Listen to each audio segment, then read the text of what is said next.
So, Jeff, hi, I'm Steve. I am a friend, or at least associate, I think maybe friend of Bert's. I know another guy that I know are familiar with named Scott Fermansky. He's one of my best friends. And my business here is as a yoga teacher, and I have a whole bunch of training as a yoga therapist and a certification for that, which entitles me to work with individuals with all kinds of issues, challenges, desires in life. So I work with people privately, including your brother, and he wanted me to put something together for you for your birthday, and related to really two things that he identified. Apparently you've had a lot of back issues, and there's also, I guess, an interest that's been professed in learning about the breath, which is sort of my specialty. Well, it's sort of everybody's specialty, but I know more about the breath probably than most yoga teachers, to be honest, and certainly more than a lot of people do.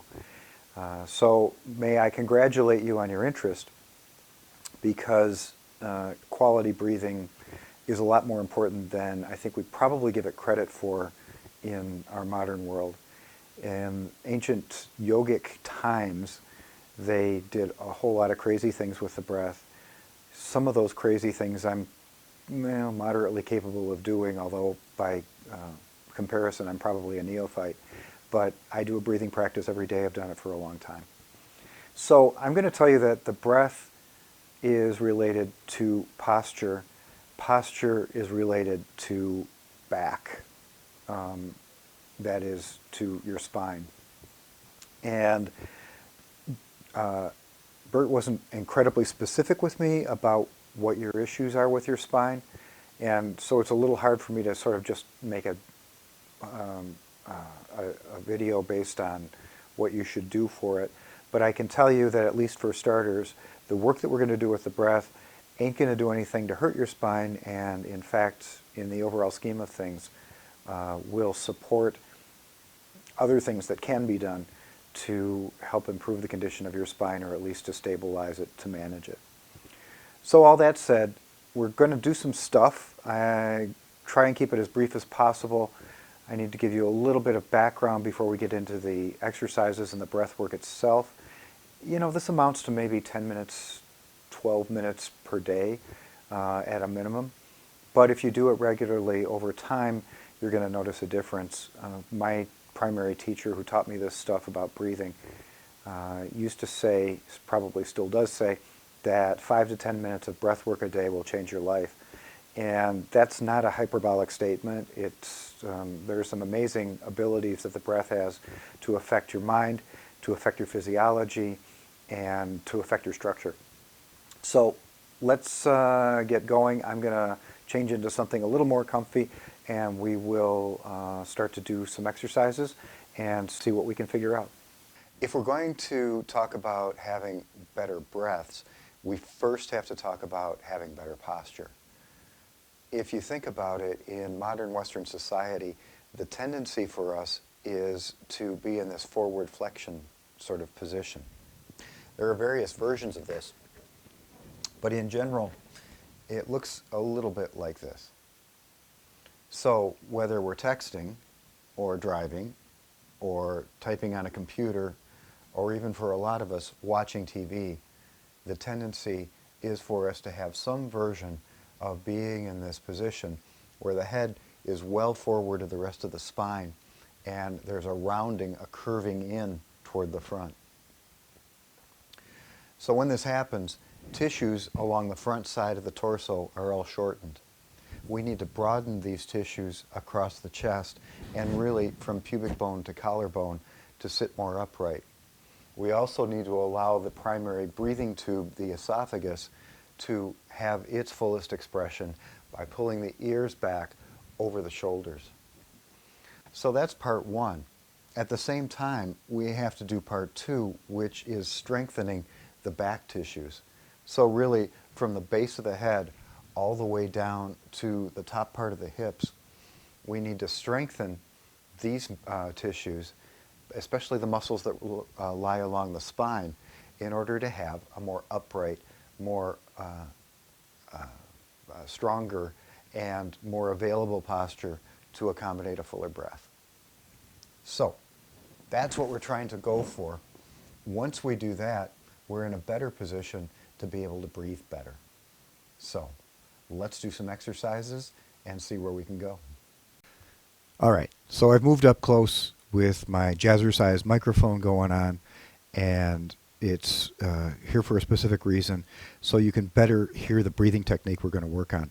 This is essential to any practice of yoga. It's not, I guess it's not a requirement, but it's a distinct encouragement is what I tell people. And getting this technique makes all the difference in terms of improving breath. So the technique is called ocean breath in common language.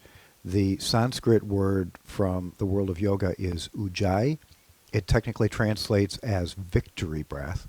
Some people will say conch breath, conch like the sound of or like a seashell. And that's where ocean breath comes from. It sounds a little bit like the ocean. Some people say Darth Vader breath, if that helps at all with the sort of visualization of it. So the idea in any case is that we're using the swallowing muscles at the center of the throat to control the breath by narrowing the passage of the throat. The way to do that is much as when you whisper. So if you just go along with me and try this, I'm going to take a full inhale through my nose and exhale through my mouth. And you feel those muscles engaging at the center of the throat. Inhale through the nose. Exhale. Yeah, do that one more time. Exhale. And this time close your mouth. Keep the mouth closed. Inhale, keeping those muscles contracted. Exhale. Try it again.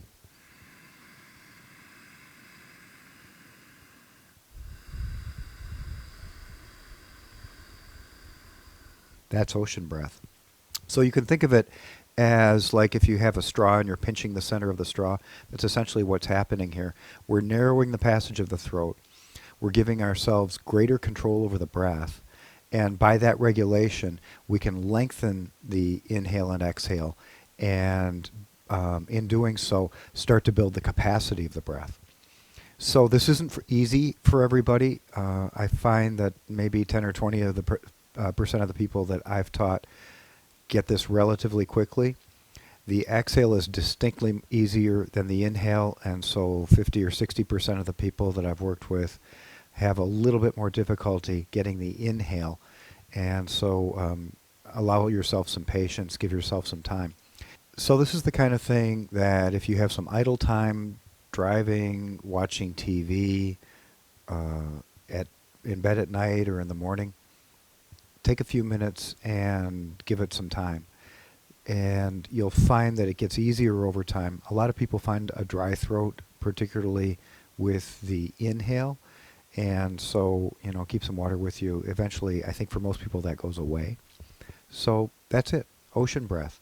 With that in hand, we will be able to do a whole lot in terms of breathing techniques to make a fuller, longer, more effective breath.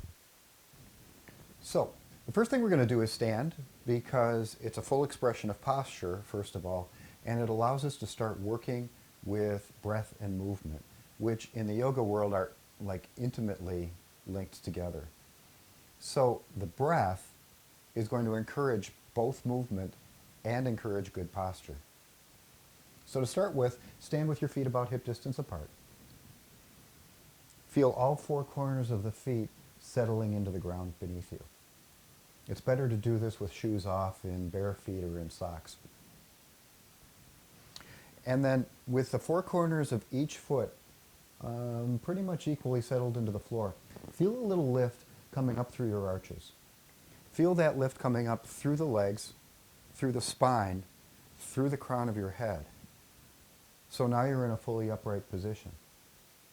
Allow your head to displace back just a little bit and feel your ears being more or less over your shoulders. And then I'm going to purposely drop my chin toward my chest, let my shoulders relax forward, and my hands, palms facing the back of the room. And then I'm going to take an inhale.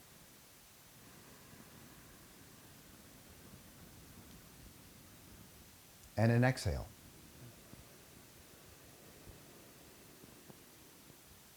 I inhale.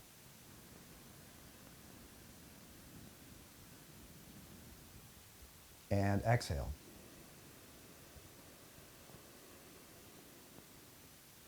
As I inhale, I turn my palms forward, my shoulder blades come closer together, and my chest broadens.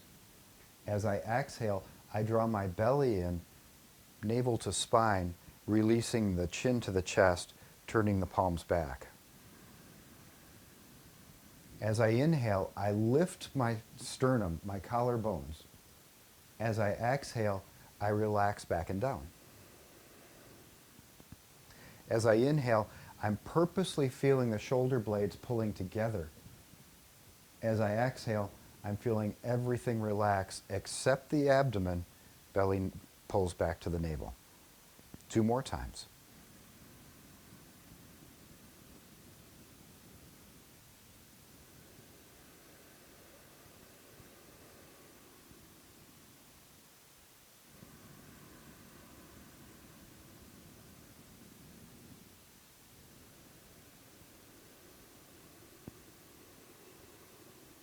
And then relax. So this is something that you can do at least once a day, 8 or 10 rounds. Twice a day is even better if you can find the time to do it. To start to recondition, to reprogram the connection between our brain and how it thinks we should be in space, how it thinks that we should be breathing, and re-regulate it so that we can create a better posture and a breath that works with our posture. We've got some more. Hold on a sec. So, we're going to do some stuff to start to open up the front side of your torso, and that means really across the chest. Bert had told me actually that you do some weightlifting, and I've only seen one picture of you, so I'm not sure what your build is, but it's likely that you've got developed or overdeveloped perhaps pectorals relative to other smaller muscle groups. So in any case, we want to stretch all of this stuff, muscles, fascia, other connective tissue across the chest to get some openness and some freedom to breathe. Okay? So I'm going to come down onto the floor and lie on my stomach to start. My legs are just behind me, straight behind me. I'm going to take my right hand, in this case, back behind me, let my right shoulder rest on the floor, take the left hand in front of my right chest, let my head relax on the floor, and then start to roll over onto my left side. So you may go a long way, you may not go very far, it doesn't really matter. As long as you're feeling a stretch, it shouldn't be too intense, it shouldn't be painful, but you should definitely feel something. And then in the yoga world, some people like to bend the upper leg, place the foot on the ground behind the lower knee, and hang out here for a bit, like maybe for 30 seconds. So that's it. You do this on one side, turn around, do it on the other side, and you can do the same thing as I said by just standing against the wall, if you can imagine that. You'd stand on a wall, put one arm on the wall, turn in the opposite direction, and then sort of lean your body into the wall a little bit. Again, you should feel the stretch certainly across here and even through some of the muscles in the upper arm. So that's it. Maybe 3 times a week, 30 seconds a side. That's about all there is to it. All right, last part of this is the best part, I think, which is where we kind of put things together. We've done some work to create space so that the breath has room to go. We've gotten the technique down called ocean breath that allows us to regulate the breath. And then the final step is to use this process that is commonly called belly breathing. Some people say deep diaphragmatic breathing, and some people will call it yogic breath, but there's lots of different ways to breathe in yoga, so it isn't really accurate. So the diaphragm is the primary muscle of respiration. It sits, if you're not familiar with it, at the base of the lungs in two dome shapes, kind of up in the rib cage like this. The inhale is the active phase, so when the inhale occurs, the diaphragm contracts. When it contracts, it lowers and presses down into the abdominal contents. So the abdomen expands, the waist expands, the back expands. At the same time, the outer edges of the diaphragm, which connect to the lower bones of the rib cage, act to pull up and out on the rib cage. The whole effect is just to allow space in the lungs so that air can rush in through pressure differential. So what we're going to do is a process to, over time, strengthen the diaphragm and allow it to work more freely, therefore a fuller, better breath that also supports better posture. So I'm going to turn to the side here. We want to start with good posture. You can do this lying down, certainly, but if you're going to do it upright, then the ears are over the shoulders are over the hips, and the shoulders are also relaxed, so nice and tall, reaching out of the sitting bones up through the crown of the head. And then just to start out, if you're not used to this, hands go to just below the rib cage, kind of on the belly on either side. And with ocean breath, we take a deep inhale and an exhale. Inhale. Exhale. Big breath in. Slow breath out. So in this event, the diaphragm is relaxing on the exhale. There's elasticity built into both the lungs and all the tissues and bones surrounding it. There's a lot of elasticity in the rib cage. So once we've created room for that to happen, it allows a full exhale without any energy expenditure. However, the exhale that we're going to do involves actively contracting the abdominal muscles. So if you've ever taken Pilates, they probably do it in other areas of exercise as well. Navel to spine or belly to spine is a really common cue. And so that's going to be involved with the exhale, engaging this deep muscle that runs inside from front to back, called the transversus abdominis, and using that to encourage the breath to press out. So in that case, we add this belly to spine kind of an idea, hands on the rib cage again or on the belly again. As you inhale, big breath. As you exhale, push the breath out. Inhale. Exhale. One more.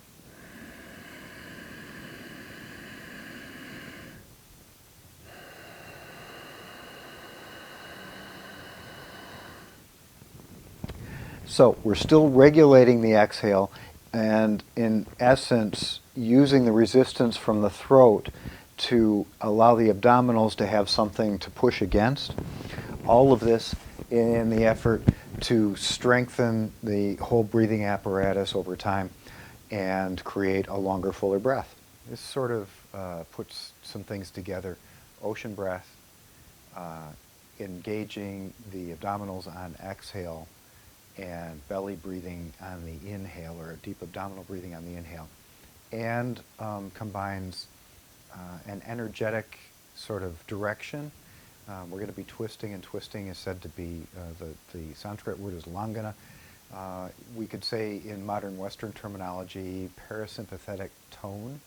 So rest and digest portion of your autonomic nervous system is activated. This is good to relieve stress, anxiety, and just sort of calm down, for whatever reasons you need to calm down if you do.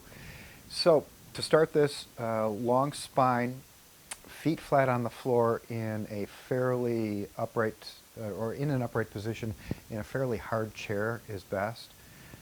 Feet are at hip distance, knees are at hip distance, hands start at my sides. I'm going to take my right hand, I'm mirroring you, it's actually my left hand, and take it over to, my right hand comes to my left knee. My left hand comes behind. And then I'm going to take an inhale and press into my sitting bones, feel my spine growing. Ocean breath, and then turn the rib cage, not the shoulders so much, but the ribs. I'm going to inhale, relax. Lift, expand the belly. Exhale, navel to spine as I turn. One more time, inhale. Get really long, good posture. Exhale and turn. And then I'm going to stay here. I'm inhaling against compressed abdominal contents. And this helps strengthen the diaphragm.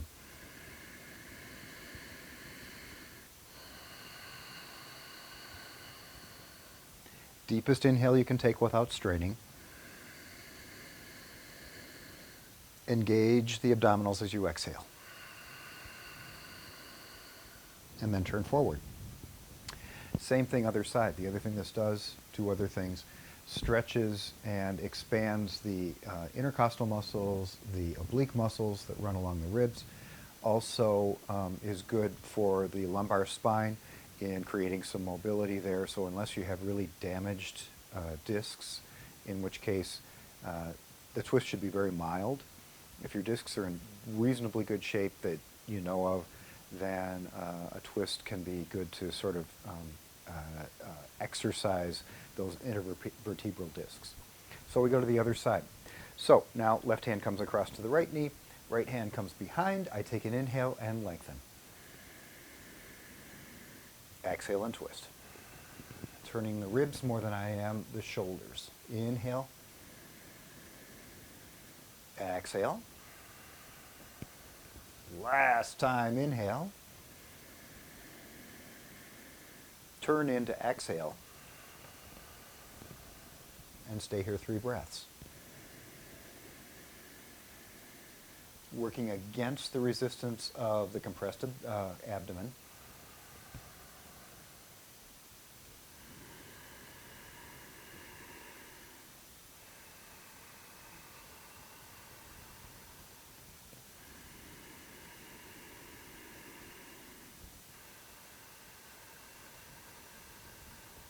And then inhale forward. Widen your knees, quick forward fold to straighten everything out. Inhale, rise. That's it. So with that, that'll give anybody enough to do for a little while. There are 2 kind of directives from the ancient yoga texts talking about breath.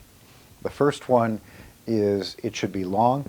The second one is it should be smooth. So long is a function of your own ability to sort of work with your nervous system.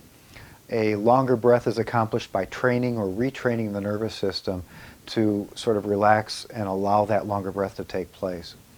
It takes some time. It doesn't happen overnight. You should never feel like your breath is being strained in either direction. That's just going to screw things up. So, contrary to what most people want to do in modern Western society, which is to achieve something, this is a process that occurs naturally over time, just simply by taking full deep breaths. So, happy birthday. Please enjoy. You can certainly get a hold of Bert if you have questions or issues or whatever, and I'm happy to help out any way I can. So have a great time with it, and a great birthday. See ya.